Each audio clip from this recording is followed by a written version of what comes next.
ఆంధ్రప్రదేశ్ రాష్ట్రంలో సంచలనంగా మారిన లిక్కర్ స్కామ్ కేసులో మరొక అరెస్టు చోటు చేసుకుంది. ఈ రోజు ఉదయం హైదరాబాద్ శంషాబాద్ ఎయిర్పోర్ట్లోని వరుణ్ అనే వ్యక్తిని అరెస్ట్ చేశారు. ఆయన ఈ కేసులో A40గా నిందితుడు, 40వ వ్యక్తిగా ఆయన నిందితుడిగా ఉన్నారు. మొత్తం మీద ఆయన అరెస్ట్తో మరొక కోణం కూడా వెలుగులోకి వచ్చే అవకాశం అయితే కనిపిస్తూ ఉన్నది. అయితే ఆయన అరెస్ట్ తర్వాత ఆయనను విచారించారు. ఆ విచారణలో ఏదైతే శంషాబాద్ మండలంలోని కాచారం గ్రామంలో ఉన్న సులోచన అనే ఒక ఫామ్ హౌస్ పై సోదాలు అయితే నిర్వహించారు సిట్ బృందం.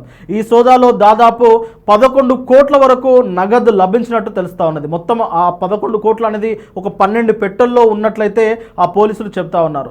ఇక ఈ అరెస్ట్ తర్వాత నెక్స్ట్ అరెస్ట్ ఎవరనేది ఇప్పుడు రాష్ట్ర వ్యాప్తంగా ఉత్కంఠ నెలకొంది.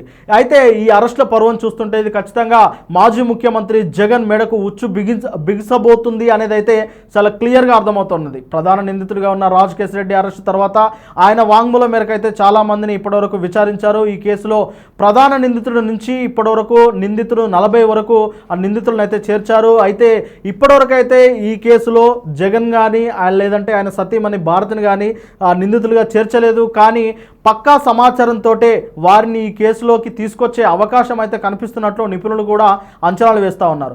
మొత్తం మీద ఎంపీ మిథున్ రెడ్డి సైతం ఈ కేసులోనే అరెస్ట్ అయ్యి ప్రస్తుతం కస్టడీలో ఉన్నారు.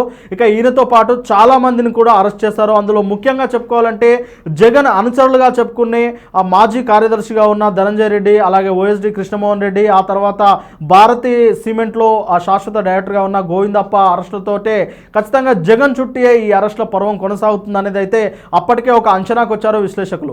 మొత్తం మీద ఈ అరెస్టుల పర్వం చూస్తుంటే చాలా క్లియర్గా అర్థమవుతున్న విషయం, జగన్ చుట్టూ ఇది ఖచ్చితంగా జగన్ చుట్టూ ఒక ఉచ్చు బిగించబోతుంది అనేది. ఇది పక్కా ప్లాను, అంటే పక్కా సమాచారం, పక్కా ఆధారాలు ఉంటే తప్ప జగన్ను ఇందులోకి ఇన్వాల్వ్ చేసే అవకాశం అయితే లేదు. అయితే ఏదైతే సాక్ష్యాల కోసం అయితే ఈ మొత్తం వ్యవహారం అయితే జరుగుతూ ఉన్నదని చెప్పేసి ఇటు వైసీపీ కార్యకర్తలు సైతం ఆందోళన చెందుతూ ఉన్నారు. ఏది ఏమైనప్పటికీ జగన్ అయితే ఈ కేసులో అరెస్టు కాను, ఎందుకంటే ఇది ఒక ప్రభుత్వం తీసుకొచ్చిన విధానము. ఇది దీంట్లో ముఖ్యమంత్రిగా తనకు ఎలాంటి ప్రమేయం లేదు అని ఆయన చెప్పకనే చెప్పుకొచ్చారు.